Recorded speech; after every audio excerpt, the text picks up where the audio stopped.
A gente vai envelhecendo, vai ficando ex, né? É ex disso, ex daquilo. Vamos lá. Vem com a idade, cara. Melhor que a alternativa. Vamos embora. Deixa eu dar aqui tentar... Não quero monopolizar a conversa toda, né, e abrir espaço para perguntas, mas eu quero dar um quadro mais amplo do Brasil. Né? Acho que, com frequência, o Brasil já é um país tumultuado, né? Toda hora a regra muda, a jurisprudência muda, tem uma coisa da Receita, tem mudança de política fiscal, tem mudança de política monetária, enfim. As regras mudam, mas a gente perde um pouco a perspectiva de longo prazo. Então, eu quero conversar com vocês mais sobre o longo prazo. Eu quero olhar o Brasil, não o Brasil daqui a 3 meses, 6 meses. Quando me perguntam para fazer entrevista sobre Selic, o PIB do ano, o câmbio do fim do ano, então, gente, ligaram para a pessoa errada. Tá? Confesso que esses dados de alta tempestividade não me interessam. Tá? Eu quero entender o país, como é que vai ser o país dos meus filhos. Atualmente, o país dos meus netos. Tá? Vamos lá. Vou falar um pouco de crescimento, vou falar de problemas. Tá? Vou levantar problemas. Quero alertar muito, como eu já fiz ontem, numa mesa redonda que teve aqui, os problemas de volatilidade do país. O Brasil é um país muito volátil. Você precisa de uma gestão de risco e gestão de capital muito mais sofisticada do que outros países. E vou apontar alguns problemas da legislação. Tá? E eu acho que um ponto importante, esse gráfico aqui é só para ilustrar um ponto, quer dizer, ele chama atenção, mas ele é para ilustrar um ponto, é que é muito comum no Brasil a gente analisar o país sem comparar com o resto do mundo. É uma coisa bem estranha para mim. Né? Eu trabalhei no sistema financeiro, trabalhei em governo. Né? A primeira coisa que eu fazia sempre é como é que os demais bancos trabalham? Como é que é a gestão de risco no JP Morgan? Eu era o gestor de risco do Unibanco. Depois no Itaú fui cuidar de outras coisas. Cuidava de seguros, aliás, entre outras áreas. Né? Mas como é que as demais... A primeira coisa que eu fiz quando eu assumi a área de seguros do Itaú foi visitar a Europa para entender os resseguradores europeus. Fui na Suíça, fui na Alemanha, na Inglaterra. Você quer conhecer como é que o outro faz. A gente no Brasil discute política pública e discute os temas sem olhar para as experiências de outros países. Então, isso aqui é só para exemplificar. Né? A gente celebra muito a queda da pobreza nos anos 2000. Né? É um tema que frequentemente é celebrado. Quando a gente olha os países do mundo, né, a queda da pobreza aconteceu no mundo inteiro. Não foi um fenômeno brasileiro. O Brasil é a linha azul. O Brasil caiu que nem o resto da América Latina. A gente não fez nada diferente. A pobreza caiu na Colômbia, no Chile, no Peru, na Bolívia. E no Brasil foi igual. Os demais países emergentes, a pobreza caiu muito mais.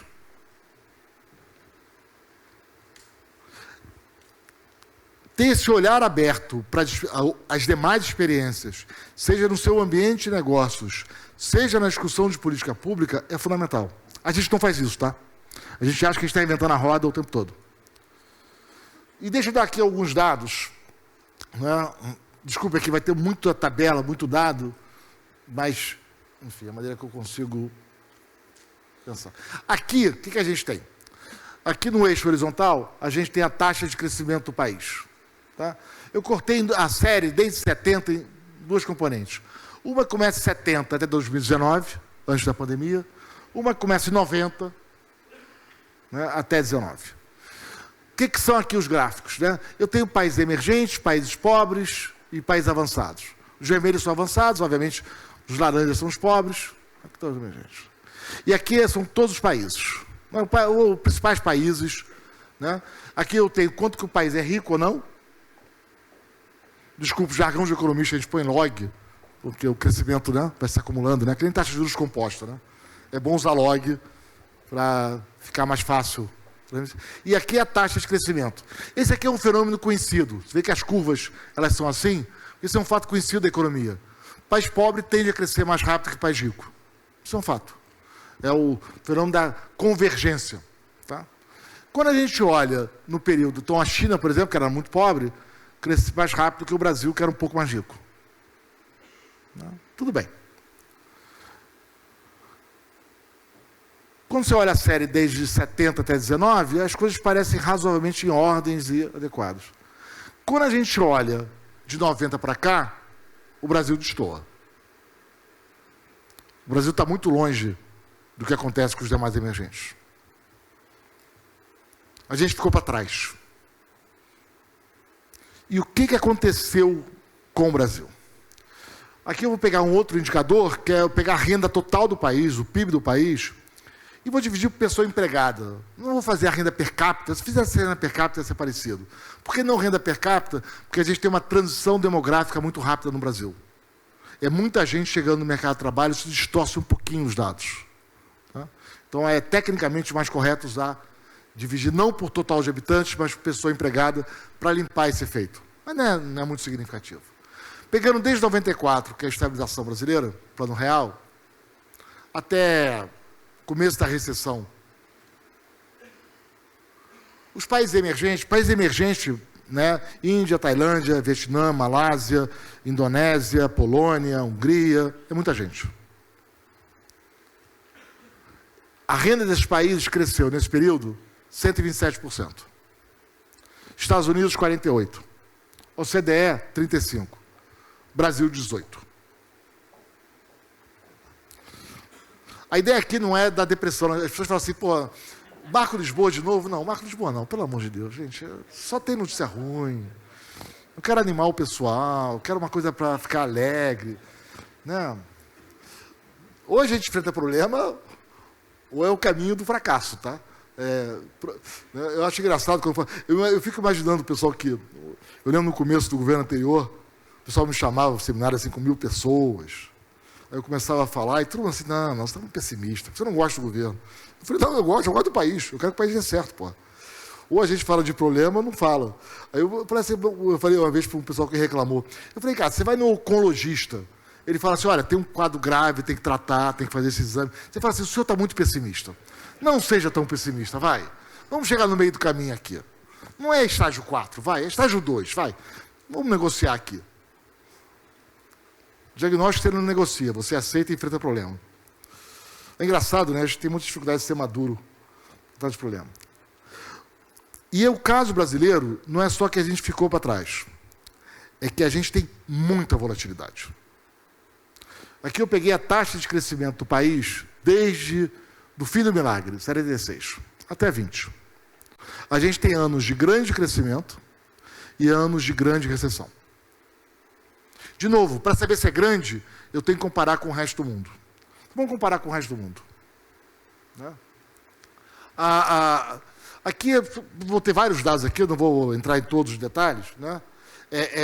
Mas se você olhar assim, ranking dos países que tiveram anos, desde 80, com crescimento abaixo de 1%, pode ser desde 80, desde 90, a gente está no fim da fila. Tá? A gente é dos países que teve mais crises, mais anos difíceis, olhando todos os países do mundo, dados do Banco Mundial, desse período. Então, a gente tem anos bons, mas a gente tem muito ano ruim. Aqui é uma comparação, a classificação é do Banco Mundial, da minha, né? Países de alta renda, países de renda média, países pobres e Brasil. O Brasil, provavelmente, está fora desse grupo. Pegando entre 80 e 2019, quantos anos de crescimento negativo da renda per capita, tá? Países desenvolvidos tiveram 3, em média. Países emergentes, 3. Países pobres, 14. Brasil, 14. Nos anos bons, a gente cresce bem. Não é um espetáculo. A gente não cresce como China, a gente não cresce como Peru, não cresce como outros países, mas a gente cresce bem. 2,8%. Os países de renda média, e de novo, aqui tem meio mundo, tá? Não é China e Índia, não. Tem Vietnã, tem Tailândia, Polônia. Você olha os dados da Polônia, é para deprimir, tá? Você quer deprimir, olha o crescimento da Polônia desde o fim do muro. 3,3%, país de renda média cresce um pouco menos que o Brasil, 2%. O nosso problema não está aqui. Aqui a gente cresce direito. Nos anos bons a gente cresce direito. O problema está aqui. São muitos anos ruins, e quando o ano ruim no Brasil, ele é um desastre. A gente tem quedas da renda, a crise no Brasil é mais séria do que em outros países. Então, a gente, na média, o país ficou para trás, a gente está empobrecendo em relação ao resto do mundo, e a gente tem anos bons, Como a gente teve recentemente, 3% de crescimento, nenhuma surpresa, mas tem muito ano ruim. E quando o ano ruim, é ruim de verdade. Ou tem sido assim. Agora, isso não vale para a economia como um todo. Isso é outro ponto importante considerar o Brasil. Não é que é uma coisa Brasil, um ser o Brasil que não vai dar certo. Tem setores no Brasil que vão incrivelmente bem. Né? Quando eu olho a produtividade total, média, a gente não vai bem. O Brasil é essa linha azul escura aqui, aqui está a Coreia do Sul, está a China, isso aqui é a produtividade total da economia. Então, o Brasil e a América Latina, tá? Tem até um livro famoso dos anos 90, Por que a América Latina ficou para trás? Tem um problema nosso. Tem alguma coisa torta na gente, não tanto no Pacífico. Os países do Pacífico têm ido melhor. Mas quando você olha Brasil, Argentina, vamos ver se a Argentina agora mudou o jogo. Parece que mudou, vamos ver. Né? Venezuela, Guiana, México, a gente tem um problema. Então, tem uma coisa muito específica nossa. Mas quando você abre o país... Deixa eu pular aqui para não corrigir o tempo. Tá? Bom, aqui acho que vale a pena. Deixa eu voltar isso aqui, porque isso aqui acho que vale a pena. Quando a gente olha a produtividade, comparando com sempre comparando os demais países, produtividade do trabalho, por exemplo, pegando a média de 95 a antes da pandemia, comparando com os 24 anos anteriores, qualquer indicador desses que você olhe, a gente está na rabeira. A gente está no fim da linha. Temos um problema. Tá? E quando você pega, aqui eu peguei, isso é um trabalho que eu fiz com o Carlos Eduardo Gonçalves, do Fundo Monetário, né? Isso aqui é como se fosse a gente pegou, tem umas bases de dados incríveis, como a Payroll Table. Tem dados de uma centena de países, dos 80 anos. Né? A gente pega o crescimento da produtividade, como é que ele se comporta ao longo do tempo. Tá? É a distribuição, tá? São as probabilidades. A gente compara Brasil, China e Estados Unidos, nós vemos que a China é uma coisa mais alongada, tem anos muito bons, tem alguns anos difíceis, uma distribuição mais homogênea, enfim. Então, você lê isso aqui, ou seja, a probabilidade está por aqui, é mais ou menos a mesma que está por aqui. Tá? Então, pode ter um ano de 5%, como pode ter um ano de 7,5%, pode ter um ano de 2,5%. O azul é os Estados Unidos, o verde é os Estados Unidos. Ele tem menos volatilidade, a economia americana oscila menos ao longo do tempo.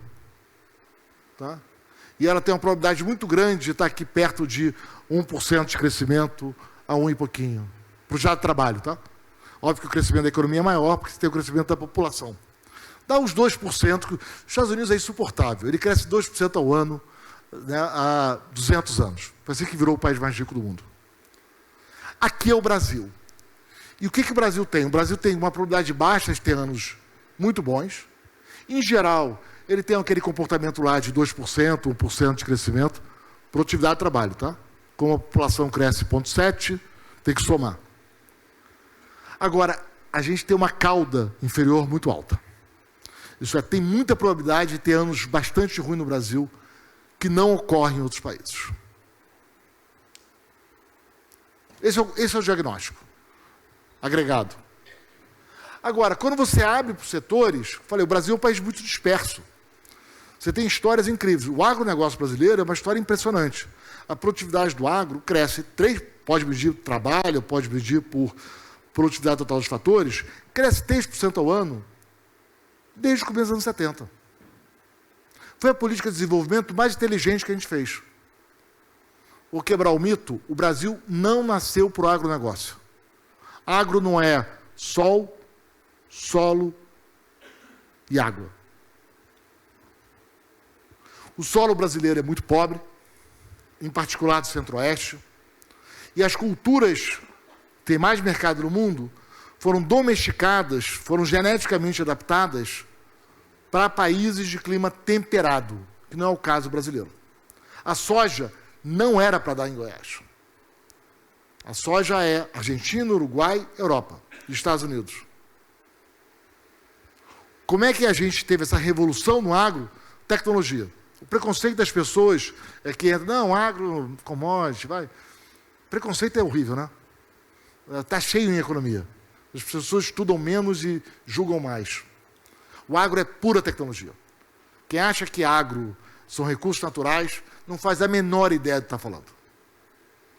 A tecnologia, a gestão são impressionantes. E a inovação contínua. Está sempre desenvolvendo novas modalidades de cana. Como é que melhora as máquinas? Né? Como é que faz a seleção de grãos? Né? Como é que eu ajusto melhor? Quantos tipos de cana tem? Dezenas, quase uma centena de tipos de cana diferentes. Foi muita inovação, muito capital humano. E está aqui o resultado. Né? O investimento em gente, formação de gente, esse crescimento monumental da produtividade, abrindo só a agricultura vis-à-vis indústria e serviços. Agora, quando você detalha... Bom, a minha geração cresceu sobre o fantasma que a gente ia ter crise na balança externa. Quando eu estava em governo, eu fiz um documento, a gente fez um documento grandão no começo do governo, 20 e tantos anos atrás. Enfim, tinha várias coisas ali. Mas uma das coisas que a gente falava é que o problema do Brasil não era a vulnerabilidade externa. Era o problema fiscal. Já acostumei, né? Apanhei de todo mundo, né? O que esse menino pensa que é? Eu era menino na época, tá? Os mais jovens podem não acreditar, mas eu já fui jovem. Bom, deixou de ser problema, né? Deixou de ser problema. Não tem mais falta de dólar. Não existe isso. Aquele mundo maluco que a gente restringia movimentos em dólar, restringia balança comercial, né? Não podia mandar recursos para fora. Esse mundo acabou, felizmente, né? É um mundo muito torto. E o agro foi importante nesse processo. Mas não só. Você vai olhar no detalhe, tem outras áreas que o Brasil tem áreas espetaculares. Você vai no Porto Digital, no Recife. Porra, é inacreditável ali. Fatura quase 850 milhões de reais por ano. Várias empresas. Uma universidade de fronteira, de novo, que nem o agro. É uma universidade de fronteira por trás. Que é a Federal de Pernambuco, em ciência da computação, é espetacular. Você vai visitar, já fui lá algumas vezes no evento de outubro, eles pedem para ir lá. Eu vou com prazer, porque eu tenho muita admiração por eles. Pierre Lucena, Silvio Meira, enfim, todas as pessoas. É impressionante o que eles fizeram. É tecnologia. Você vai no sul do país, está cheio de projetos incríveis, motivadores.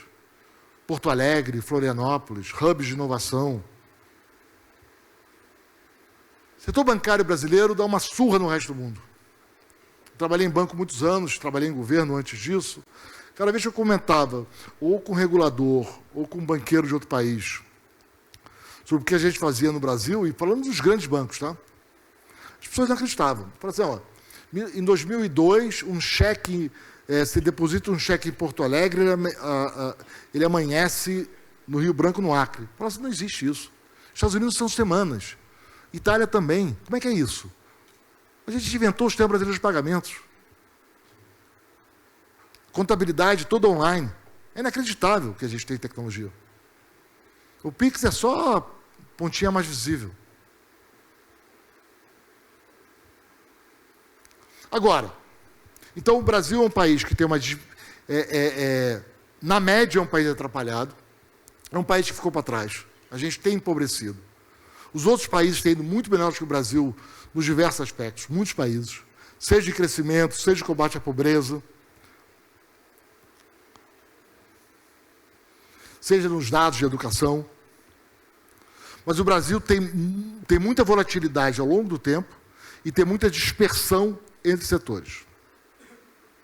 E ao longo do tempo, o que a gente tem? A gente tem alta volatilidade.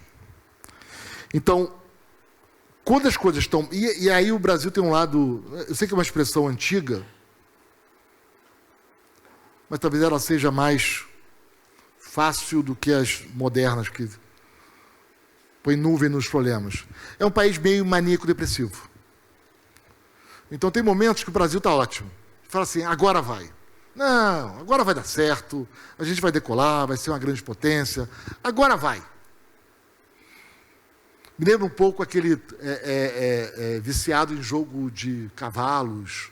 Né? Agora vai dar certo, vai. Agora vai acontecer. E a gente sai com projetos absolutamente enlouquecidos, estapafúrdios, fadados ao fracasso. Vamos fazer Sete Brasil, vamos ter a maior petroleira do mundo, vamos fazer o trem Campinas-Rio de Janeiro, né? Vamos virar um país rico agora. Agora vai dar certo, gente. Aí as coisas dão errado. A gente sai gastando enlouquecidamente, compromete as contas públicas. Os projetos fracassam, tá? Alguém lembra aí do PSI, que era o Programa de Financiamento do Investimento do BNDES, que o Tesouro dava um subsídio? Essa é divertida, tá? Vocês devem entender de contabilidade, né? Imagino, né? A primeira coisa que eu fiz quando fui trabalhar em banco foi estudar contabilidade, tá? Assim, contabilidade é meio essencial, né? As pessoas valorizam pouco contabilidade, eu acho. Era divertido, porque o BNDES dava o crédito subsidiado hoje, era subsidiado em relação à TJLP, que já é subsidiada, tá? TJLP vem em boa parte do FAT. O FAT é um tributo compulsório que os trabalhadores pagam, economicamente. A empresa paga, mas é o trabalhador que paga. Aí isso vai lá para um fundo, aí esse fundo empresta por... Uma vez eu fiz a conta de um subsídio que o BNDES tinha dado para uma construção fora do país. Essa história foi divertida. Aí demorou a sair a matéria. Ela saiu numa capa do Estadão num domingo, mas demorou umas 2 semanas. Eu falei, por que está demorando tanto? Eu falei assim, não, porque o BNDES está dizendo que você está errado. Eu falei, é? Eles falam que eles têm funding a LIBOR mais 1%. Você sabe o que é LIBOR, né? Todo mundo sabe o que é LIBOR. Aquela taxa básica inglesa, né? De curto prazo. Eu falei, funding a LIBOR mais 1% por 12 anos? Pede para ver o contrato que eles têm isso. Né? Óbvio que não tem, né? Ninguém tem isso. Não existe isso. Ainda mais no Brasil. Não, eles falaram que vão mostrar. Não, então mostra. Tá, vem do FAT. Eu falei, bom, aí né, é subsídio do trabalhador, né?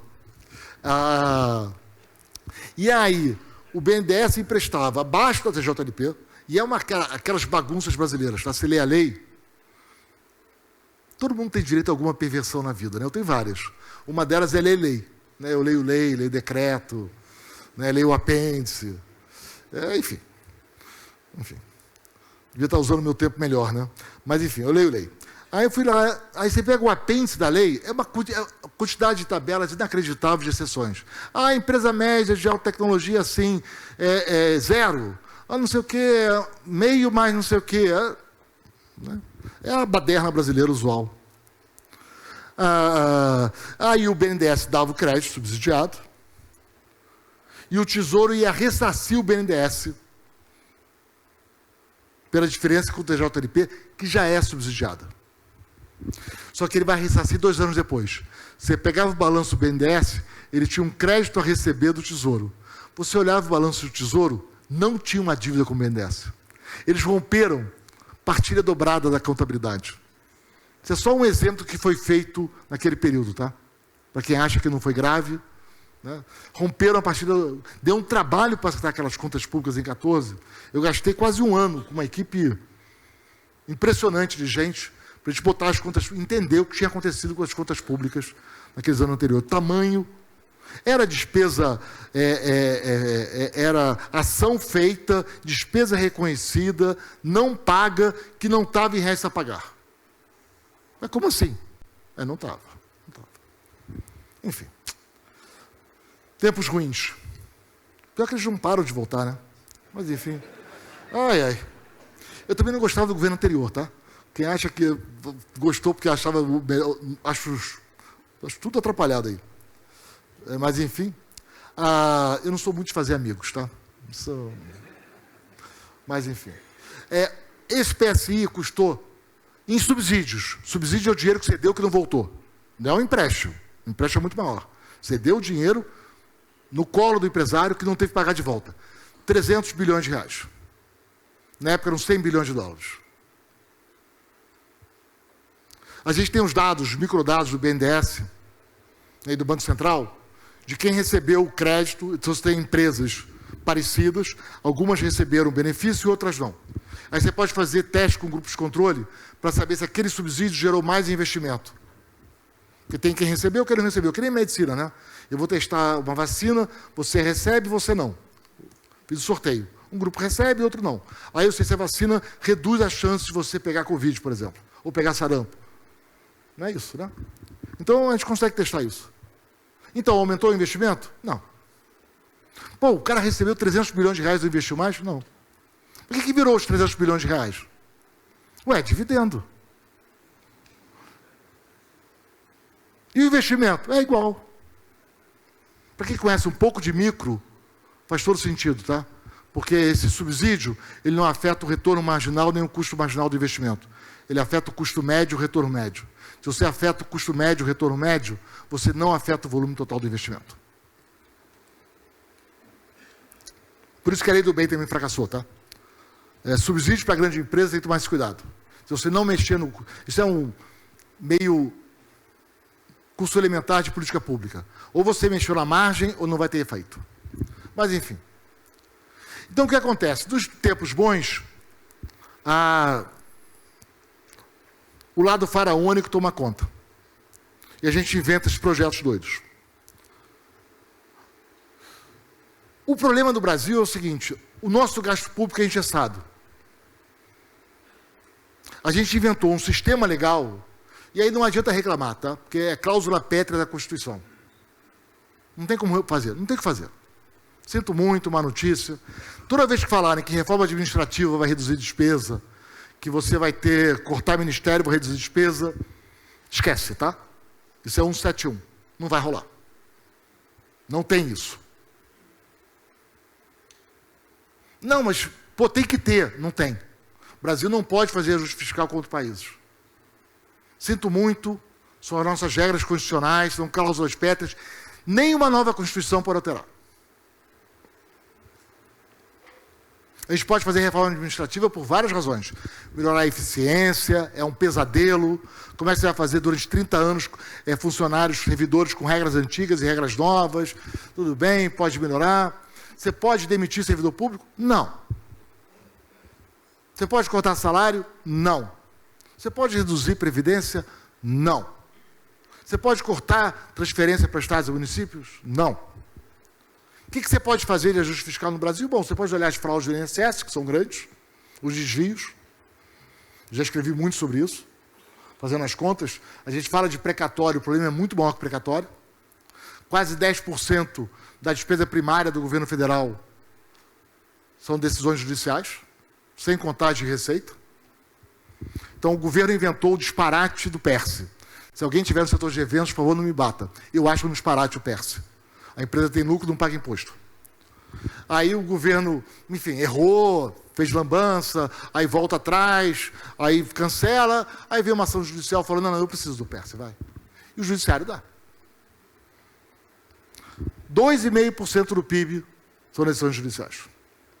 Eu não estou falando dos penduricários judiciários, não estou falando do que agora as pessoas estão sabendo sobre promotores, honorários de sucumbência. Os números são meio astronômicos, né? A gente perdeu meio o constrangimento no Brasil, né? Enfim. Bom. Então não tem muito o que fazer de ajuste fiscal. Você pode mexer na questão do INSS, acho que tem que mexer, tem muito problema ali. A maneira como a aposentadoria rural, auxílio-doença, auxílio-defeso são concedidos é inacreditável. Vocês entenderem como é que é para cair, né, da cadeira. Tem muita coisa a fazer. Mas corte de despesas de verdade, não tem muito o que fazer. Essa é a má notícia. E esse foi a mágica do teto de gasto. O teto de gasto falou, olha, não dá para reduzir. Mas vamos parar de aumentar? Eu quero gastar mais com educação. Tudo bem, então você corta em outro lugar. Corta esse submarino, vai. Vocês já perceberam que as forças militares do Rio, do Brasil, estão muito concentradas no Rio de Janeiro, né? Não sei se vocês sabem disso, né? O Rio tem uma quantidade de militares inacreditável. Você passa na praia de Copacabana, segunda-feira, 10 da manhã, está lotado. Todo mundo jogando vôlei. E são jovens, né? Eles são jovens, são fortes, são bacanas. Eu gosto deles, eles me chamam para falar. Eu não sei por que eles me chamam para falar para eles. Eu não falo coisas agradáveis, mas enfim. Aí eles estão lá sempre, né? Alguém imagina que o Rio vai ser invadido pela Baía de Guanabara? Numa boa. Assim, vamos invadir, que nem os franceses no século XVI, vão invadir pela Baía de Guanabara, invadir pela praia de Copacabana. Né? O problema no Brasil está na fronteira. Na fronteira interna, não está no litoral. Por que tanto militar lá no Rio de Janeiro mesmo? Bom, o Rio é uma graça de cidade. Se você não tem que trabalhar então, é espetacular. Bom, qual é o problema disso aqui? A gente gasta muito quando as coisas estão bem, a gente cria uma série de distorções quando a economia está bem. Quando a economia tem problema, a gente não tem o que fazer. Você não consegue fazer... Portugal cortou o salário, tá? Na crise de uma década e meia atrás, Portugal cortou o salário, demitiu. Tem vários amigos portugueses, economistas de primeira, pessoas universitárias. O salário caiu, 30%. E no Brasil? No Brasil não pode. Como não pode? Não pode, gente. Não briga comigo, briga com os outros. Assim. Então, a nossa política macroeconômica, ela agrava a volatilidade. Essa volatilidade que eu apontei antes, a macroeconomia contribui. Quando as coisas estão bem, você empurra a economia, mais ainda, quando as coisas estão mal, você não tem o que fazer.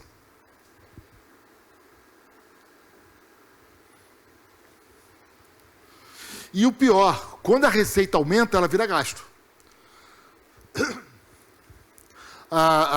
Nos últimos anos, desde a pandemia, né, o governo ajudou muito, federal, estados e municípios. Transferiu muito dinheiro para estados e municípios.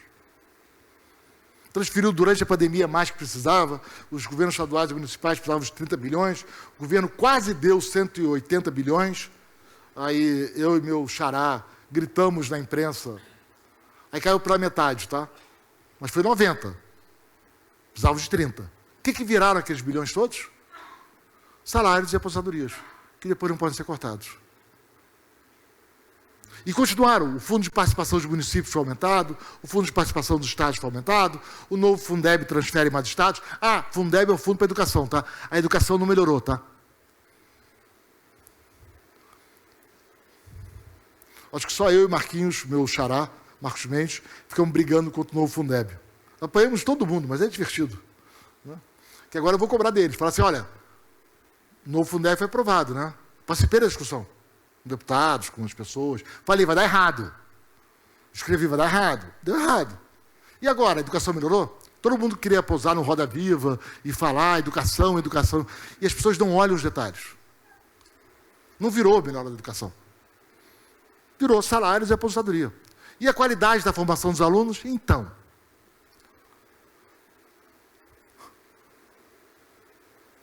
O Rio de Janeiro continua não pagando sua dívida, tá? Ele aumenta o gasto com salário, aposentadoria, faz vários projetos. Aí o Supremo fala, tudo bem, não paga sua dívida. De novo.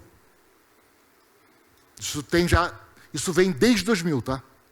O Rio de Janeiro se endivida, o governo federal salva, aí ele gasta com salários e aposentadoria, aí ele fala, vou quebrar se não tiver que pagar a dívida, aí o governo renegocia a dívida, faz um plano de renegociação, o Supremo fala, tem que salvar o Rio de Janeiro. E a malandragem carioca toma conta e ninguém paga a sua dívida. Não é só o Rio não, tá?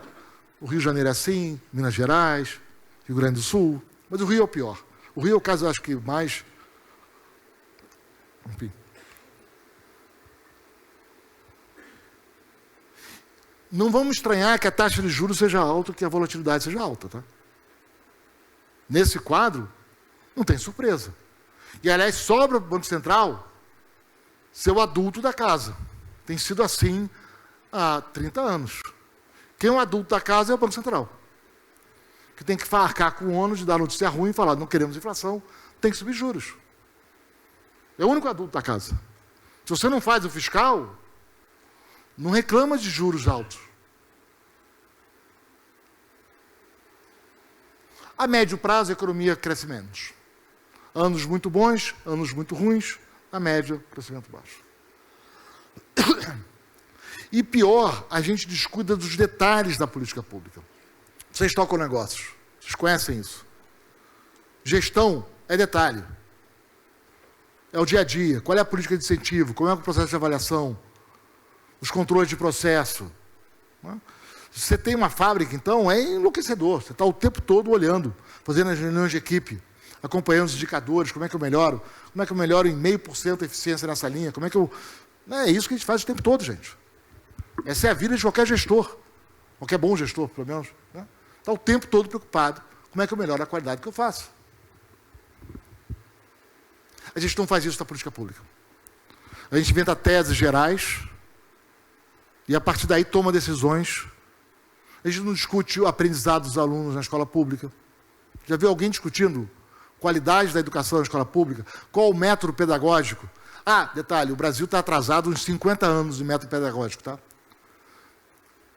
Vou dar uma notícia, mesmo para vocês que têm seus filhos em escolas privadas, tá? A maneira como a gente ensina português e matemática está longe das melhores práticas do mundo.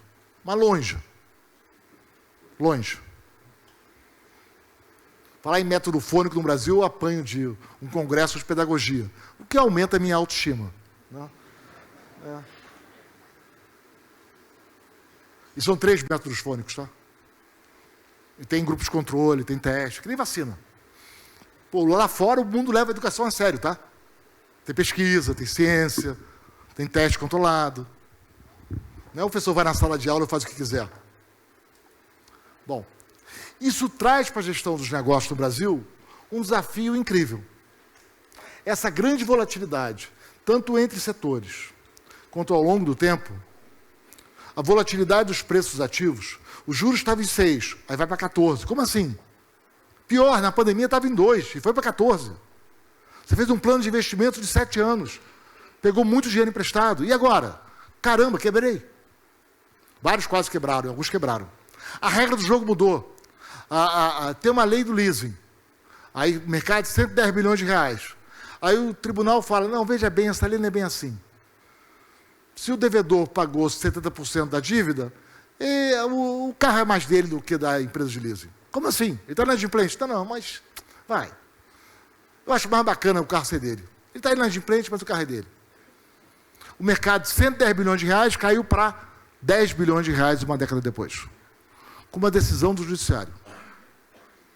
Você acha ruim essa? E que tal o distrato comercial? Vocês acompanharam o mercado imobiliário, né? Comprei um apartamento na planta, paguei, a empresa conseguiu financiamento para construir, o meu dinheiro virou vidro, elevador, concreto, aí 2 anos depois o apartamento está quase pronto, eu falo assim, não quero mais apartamento. Me devolve o dinheiro. Não, você comprou, vende. Ah, não, mas o preço de mercado caiu. Ué, problema seu, você comprou o apartamento. Não quero não, quero que você me devolva o dinheiro. O judiciário deu. Quantas empresas quase quebraram aí, ou foram resgatadas no baú das... Então, Brasil é assim, gente, não vão também... Assim, o bom gestor não vai muito reclamar da situação. Esta é a regra do país. Você tem que saber lidar com as regras como elas são. Isso requer uma análise de risco muito mais sofisticada, cenário de estresse, pegar dados dos últimos 30 anos, no banco eu usava 50 anos, né, para ver a pior combinação de cenários com a carteira que a gente tinha. É assim que se faz, fazer o quê? A decisão tem que ser informada. Você pode correr risco? Claro que pode. Mas corra riscos que estão mapeados. Não pode amanhã acontecer uma coisa e falar, não estava preparado, não sabia que isso podia acontecer. Se prepara para o risco. Esse é o Brasil. E, eventualmente, recorrer a operações de seguro. Por exemplo, enfim, uma tesouraria, por exemplo, pode fazer várias opções fora do dinheiro. É uma maneira barata de você se precaver. E se o dólar que está em 2 for a 5, não deve acontecer, é improvável, mas se for, eu estou regiado. A opção fora do dinheiro é mais barata. Só para dar um exemplo. Ou no portfólio de negócios. Isso requer uma gestão muito sofisticada. Né? Em que você tem que ter, eu acho que a governança, da mesma maneira que a governança da política pública, que no Brasil, enfim, tem escrito sobre isso, está repleto de problemas, independente da ideologia, não é um problema de ideologia, talvez seja também, mas no setor privado é muito difícil, porque o executivo do negócio, ele tem que ser otimista, ele tem que apostar naquele negócio. É engraçado, o executivo de sucesso fala, tem que ser otimista. Vários amigos meus falam isso. Marcos, você é muito pessimista, tem que ser otimista. Eu falo assim, quantos otimistas que quebraram vocês chamaram para conversar aqui? Vocês só chamam o otimista que deu certo, né? Vários quebraram, porque eram otimistas. Vários. Mas ele tem que ser. E o executivo tem que olhar para o cenário mais provável. Mas tem que ter um cara do lado que veja aquele cenário que é improvável, mas que pode acontecer. Que é o cenário de risco. Se não tiver ruído nessa conversa, tem algo de errado. O cara de risco fala, você tem razão, o provável é isso, Mas se der aquela coisa ali, aquele evento ali que você acha que não deve acontecer, você vai perder tanto. Essa conversa saudável na gestão. E aí você toma, olha, não vou fazer, ou eu vou fazer, mas vou ter um head, ou eu vou correr o risco. Mas a decisão é informada. Isso que é o principal desse diálogo. Quando eu era gestor de risco, né, 2006, 2007, né, eu falo assim, olha, aqueles sinais de tesouraria não é para parar o negócio, é para chamar para conversa. Vamos conversar. Eu tinha a sorte que o chefe da tesouraria era o Daniel Glazer, meu amigo querido, e a gente fazia um diálogo. Obviamente, os traders e o pessoal de risco se bicavam o tempo todo, o que é bom, tá? Não quero aqui gastar muito mais tempo, eu estou falando mais que eu deveria, mas deixa eu dar um pouco... então, eu falei muito da economia agregada, dos problemas fiscais, mas não é só aí que o Brasil se atrapalha. Tá? O que a gente descobriu em economia nos últimos... esse é um tema da economia há 30 anos, 40 anos. Não, desde sempre. Mas que a gente começou a entender melhor o problema. Com muita pesquisa, com microdados, comparações internacionais, a partir dos anos 90. Né? Por que alguns países têm tão mais sucesso que outros? Por que o Brasil está na média do mundo e tantos países se desenvolveram? Por que o Chile é 2 vezes mais rico que o Brasil? O Chile era igual ao Brasil há 60 anos atrás. A Coreia era 1/3 do Brasil. Portugal era um país pobre. A Espanha também. Por que esses países ficaram tão mais ricos que o Brasil? E o Brasil ficou para trás? O que houve? O que as pesquisas com microdados mostram, que foi uma surpresa para os economistas, que o problema não é a macroeconomia. A macroeconomia é para você não fazer bobagem. Câmbio, juros, não faz bobagem, vai, não estraga. Para de reclamar de juros, faz o fiscal em ordem, mantém as contas em ordem e toca o barco. Isso garante crescimento? Não. Mas a alternativa é pior. Isso estraga a economia. Onde está o crescimento? Está na micro. A micro parece pequena, a macro parece grande. Os nomes enganam. A macro é um pedacinho da economia. Quando eu voltei para o Brasil, todo mundo falava de macro, eu falei, gente, na academia americana, a macro vai ter um professor a cada 20, que é de macro. A macro não é importante. Você faz os testes empíricos para estudar por que os países crescem. Vou dar a notícia, câmbio e juros não aparecem, tá? Não é isso que explica uma economia crescer. Não é isso que explica a Coreia ser rica e o Brasil ser pobre. Não tem isso. Por que os países crescem? A micro, na verdade, é a economia como um todo. A macro é um pedacinho da micro. O nome atrapalha. Né? A micro é a economia como um todo. A macro é um pedacinho dela.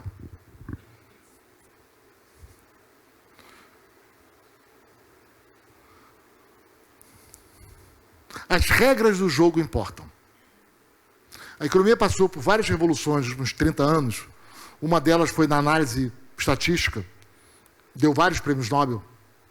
A gente começou a entender muito melhor como eu estimo causalidade, como eu posso afirmar que está A causa B, né? Com maior segurança. E na pesquisa sobre desenvolvimento econômico da micro.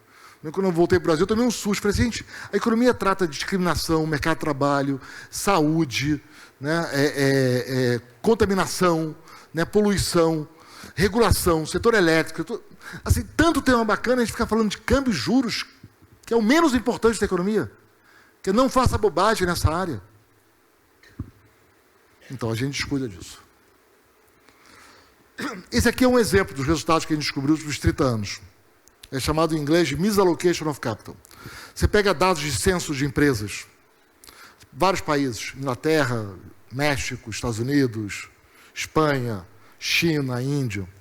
Aí você abre por microsetores. 3 ou 4 dígitos de IBGE. Pode ser sapatos de sola de borracha. Você pode ir no nível de detalhe que você quiser. Tem um censo das empresas, tá? Tem um censo. Aí eu posso comparar a produtividade média de um setor qualquer na China, Índia, com os Estados Unidos, México ou Inglaterra. Quando eu olho a produtividade média, é isso. País rico, em geral, não em todos os setores, mas na grande maioria dos setores, a produtividade média de um setor vai ser 4 vezes maior do que um país pobre. 5 vezes maior. Depende do país. Estados Unidos é 4 vezes mais rico que a gente, tá? 4 a 5 vezes. Na média, se olhar os setores, a diferença vai ser essa. É óbvio que o Brasil é bom em algumas coisas, tem algumas coisas a gente não está tão distante, está próximo, mas na média vai ser esse o resultado. Agora, o resultado mais surpreendente é quando você abre por empresa. Quando você olha as melhores empresas de cada microsetor dos países pobres, elas não são tão diferentes assim dos países ricos. O problema dos países pobres é a cauda das empresas mais ineficientes. A distância entre as melhores empresas e piores empresas dos países ricos é muito menor do que a distância entre as melhores empresas e as piores empresas nos países pobres. E isso que joga a produtividade para baixo. País pobre protege empresa ineficiente. Isso significa que o capital está alocado numa empresa de baixa produtividade, que o trabalho está alocado numa empresa de baixa produtividade, e o país paga a conta por isso. Quanto? Isso dá entre 30% e 60% da diferença de produtividade entre país rico e país pobre. Não é pouco. Não é pouco. É muito. Se o Brasil tivesse a educação média do americano e tivesse todo o capital americano, a gente ainda assim seria metade dos Estados Unidos. Isso é produtividade. Com o mesmo capital e a mesma gente, com a mesma qualificação, o americano faz o dobro de um brasileiro. Um coreano também, tá?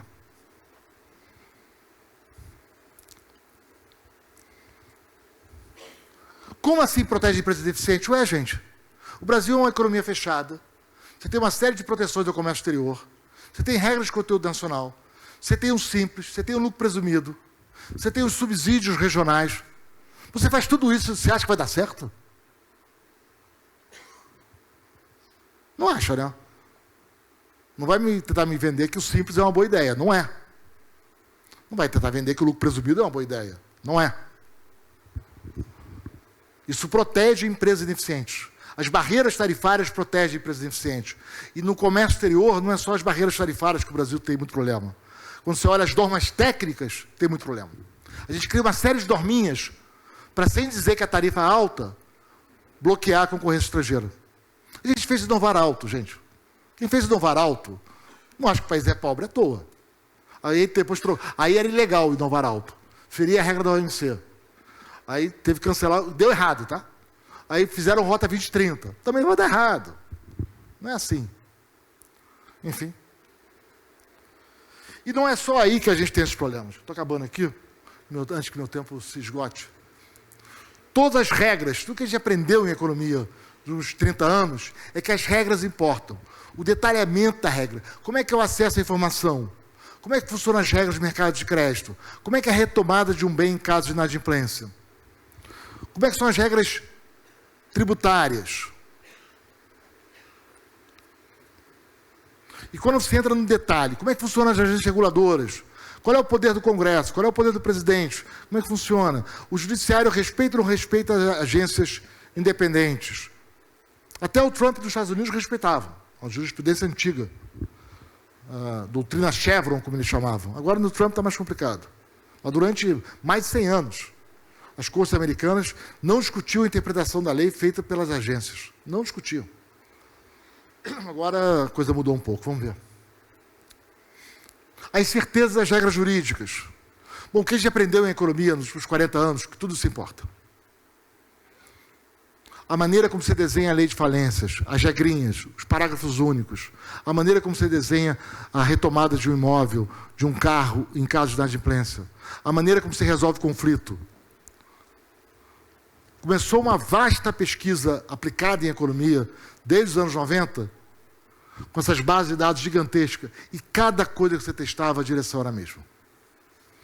Bom, quem toca negócio sabe disso, né? A maneira como você cuida da gestão do seu negócio faz a maior diferença. Quanto mais complexo o negócio, maior ainda. Imagina uma economia. E isso é que tem dado o prêmio Nobel de roldão em economia há muitos anos. Vou dar um exemplo simples. Ontem eu estava numa reunião com, acho que alguns de vocês talvez estivessem lá. Eu falei, mas como é que você faz a regra valer? Porque no Brasil a regra não vale. Eu falei, olha, em muitos casos, se a regra é bem feita, você não precisa de ninguém impor a regra. As pessoas vão querer seguir a regra. Pega o consignado. Não é lei hiper simples.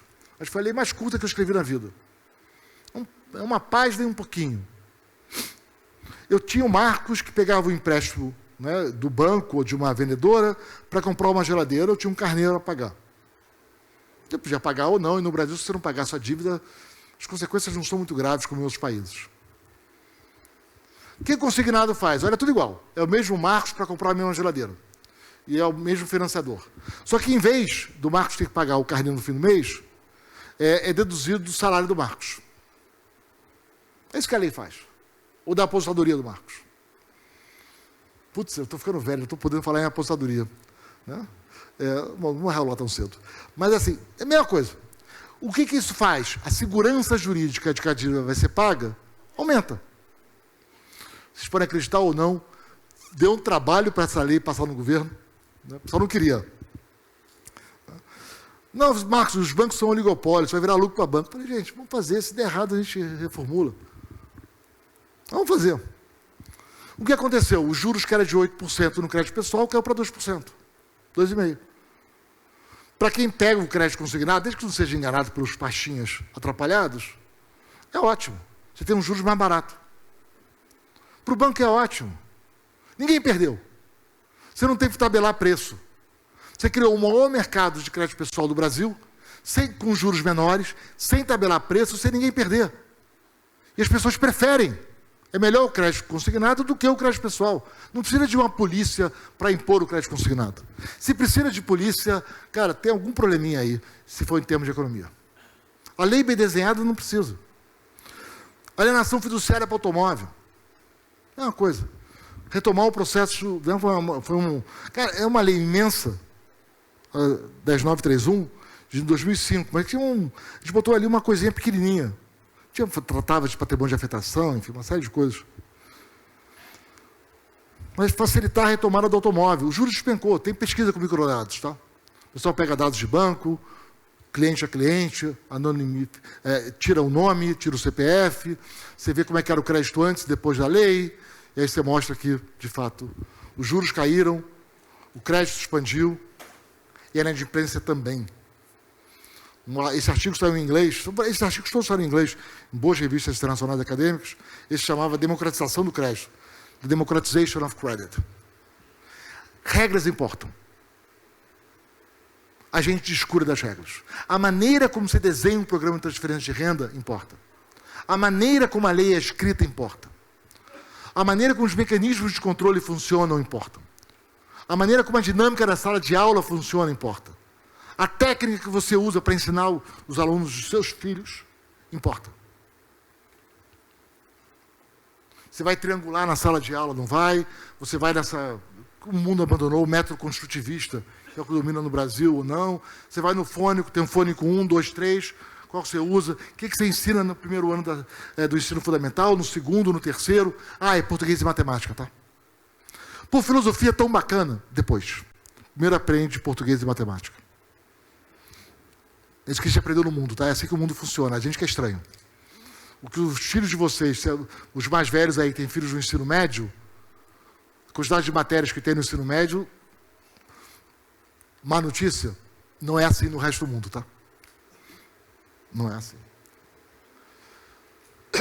A nossa legislação é complexa, contraditória, a jurisprudência muda com frequência, a interpretação da lei muda com frequência. O judiciário tem essa ânsia por ter um protagonismo na vida política do Brasil, ele deveria cuidar da lei.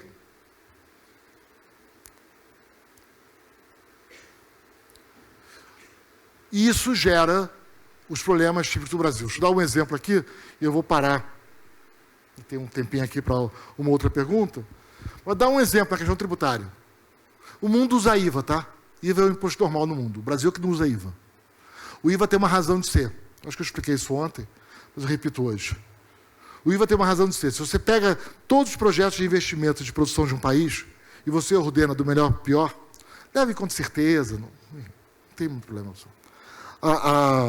O que você quer que a tributação indireta não faça? Que ela pegue algo que é mais ineficiente, que é pior, que com a mesma quantidade de gente de máquina você faz menos, mas ela fique melhor pelo regime tributário. É isso que você não quer que aconteça. Então o país vai escolher tecnologias piores, processos de produção piores, produtos piores, pela distorção tributária.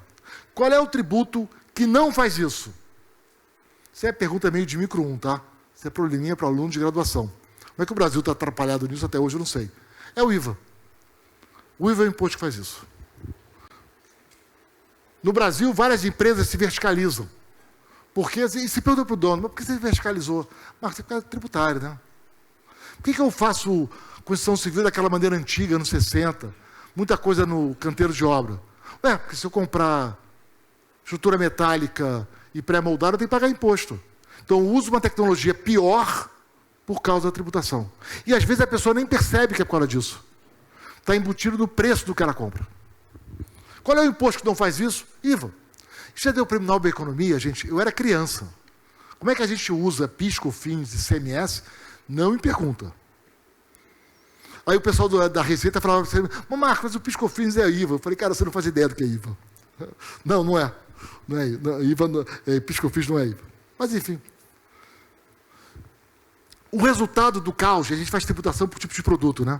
Banquinha é uma coisa, croque é uma sandália. Agora os exemplos se popularizaram. Quando comecei a falar isso, ninguém falava isso.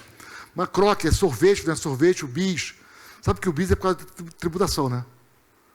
O novo nome do sorvete que alguns estão usando é por causa da tributação. A croque é uma sandália ou um impermeabilizante? Então, não sei. Vai, não complica a minha vida, vai. Complica. É um sistema completamente... Os advogados adoram, tá? Eu me divirto também. Eu estou em conselhos de empresas que têm negócios em outros lugares do mundo. Nenhum outro lugar, Canadá, República Dominicana, Argentina, a gente discute tema tributário no conselho. Só no Brasil. Só no Brasil. Isso não é tema. O contencioso tributário dos países da OCDE é de 0,29% do PIB. O dado de 2013, mas não mudou, tá? Foi na OCDE, porque isso não é tema lá. O meu amigo Zé Alexandre Shakeman, que é professor de Chicago, Princeton e agora está em Colômbia, ele brinca, Marcos, tem uns dados, quando eu vou falar no Brasil, eu tenho que pegar o seu, porque no resto do mundo não existe, tá? Não é tema. Esse que eu falei do contencioso tributário, que é 2,5% do PIB, o Zé até brincou, a gente fez um evento aqui no INSPER, há uns meses atrás, eu, o Zé e o Ed Glazer, que é de Harvard, eu falei assim, tem que usar o dado do Marcos, porque isso no resto do mundo não existe, tá? Não é tema no resto do mundo. Então, contencioso tributário na OCDE é 0,29% do PIB. Na América Latina, fora Brasil, é até menor, tá? 0,19%. No Brasil, é 75%. 300 vezes maior. Não é 20% pior, tá? Não é 30% pior, tá? 3.000%? Mais? Isso é disfuncionalidade. E o país fica pobre. É esse cuidado com as regrinhas que a agenda é importante. Então, eu acho, para concluir aqui, estou terminando, porque o meu tempo está terminando, eu acho que tem dois temas hoje no Brasil que são fundamentais. O primeiro é a governança da política pública. Qual é o papel do Judiciário? Qual é o papel do Congresso? Qual é o papel do Executivo? E o Executivo tem um papel fundamental para liderar essa agenda. O Executivo reclama das emendas parlamentares, fica esse jogo de empurra. Nada é muito verdade, tá? Quando você entende o bastidor, você vai ver que várias decisões do Congresso, que todo mundo tinha um Executivo por trás, empurrando. O mundo é mais complicado do que aparece.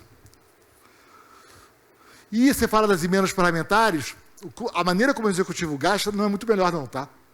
Se você olhar os gastos discricionários do Executivo, redime muito emenda de parlamentar. Então, para de jogar pedra. O que devia ser feito, a meu ver, que eu tenho defendido no debate público, o Executivo devia liderar com um plano nacional para diversas áreas importantes. Quais são os critérios para saúde, educação, segurança, ciência e tecnologia? E aí, tanto os gastos discricionários do Executivo quanto do Legislativo deveriam estar enquadrados nessas regras. Aí você faz um debate num congresso transparente, olha, nossa prioridade em escolas são cidades assim, assim, assado, as escolas têm esse tipo, lá.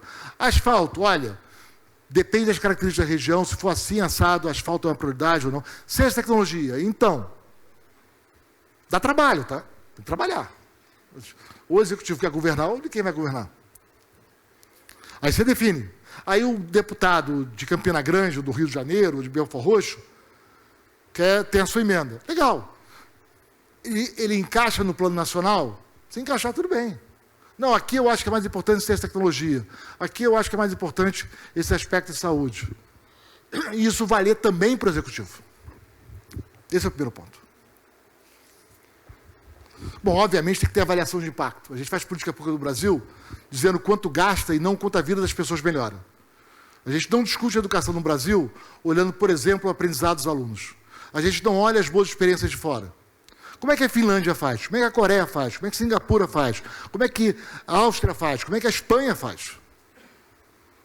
A gente é o país mais ineficiente em educação dos que fazem o PISA. Porque a gente gasta, a gente tem um pior resultado. E a gente não discute. E não é só o governo, a sociedade não discute. Devia ter metas para a qualidade da política. Saneamento. Como é que o Brasil não consegue ter saneamento, gente? São Paulo é a cidade mais rica da América Latina. Como é que a gente não tem saneamento organizado? Não tem uma agência organizada? E a senhora é de topa, tá? Esse é o lado da política pública. No lado da governança, o executivo tem que liderar e tem que ir reconstruindo, né, a boa governança da política pública, que se perdeu nos últimos 20 anos. Todo mundo é meio culpado, tá? E refrear um pouco essa captura do Estado pelo interesse privado. Eu confesso que nos meus 25 anos de política pública envolvido com o tema, eu assisti essa degradação da captura do Estado por interesses privados. Órgãos de advogados não querem pagar imposto, médicos não querem pagar imposto, o economista não quer pagar imposto, a indústria química não quer pagar imposto, alguém quer proteger contra a indústria nacional, o automobilístico não quer concorrência do coreano. Perdeu-se a compostura na política pública. E os mecanismos...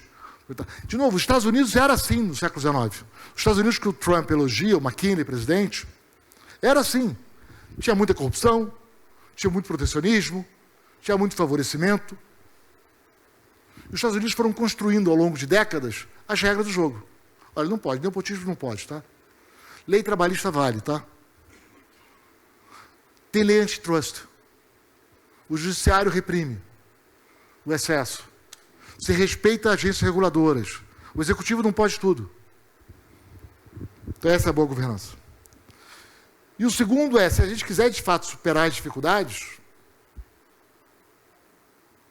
começar uma agenda que é longa, lenta, difícil, de criar o que a economia de mercado, a democracia e o Estado de Direito nos fazem de melhor. Regras para a concorrência, garantir o empreendedorismo, saber da importância do Estado em vários aspectos da política pública, seja em setores complicados como energia e saúde, seja no provimento de ciência e tecnologia, tão fundamental à produtividade, como a Embrapa foi no agronegócio, das universidades públicas.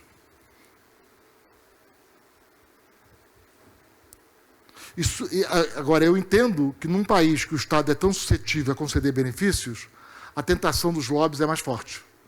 O setor privado é sócio do problema. Né? Enquanto isso, vocês são gestores de negócio, aprendam a conviver no mundo de alta volatilidade. Né? Ele vai pegar o mote aqui, né? Cuidar do hedge, cuidar da diversificação e saber o mundo que a gente vive é fundamental. Não dá para ficar reclamando da realidade. A realidade nossa é essa e vai ser assim por um bom tempo. A gente faz o que pode. Obrigado, gente.